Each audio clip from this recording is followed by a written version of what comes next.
তো hello everyone, আজ মাখাবো কদবেল। তো কদবেল মাখা কে কে খেয়েছো, এইভাবে একদিন খেয়ে দেখতে পারো।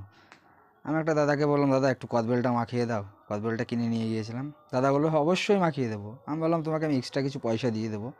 তা কদবেলটা আস্তে আস্তে দাদা কুড়িয়ে কুড়িয়ে সব কিছু দিয়ে একটা বালতির ভিতর নিল, একটু গুড় দিল, লবণ, লঙ্কার গুঁড়ো, চিনির গুঁড়ো, কাসুন্দি সব কিছু দিয়ে ভালো করে এমনভাবে থেতলাচ্ছে, থেতলিয়ে থেতলিয়ে থেতলিয়ে থেতলিয়ে পুরো কাদা কাদা করে দিচ্ছে। দেখুন তো, থেতলাতে থেতলাতে আমার একটা কথা মনে পড়ে গেছে। কদবেল দেখলে আমি সহ্য করতে পারি না, আমার জিভে জল চলে আসে। তা তোমাদের কেমন আসে বন্ধুরা বলো। তো কদবেলটা মাখা প্রায় হয়েই গেল।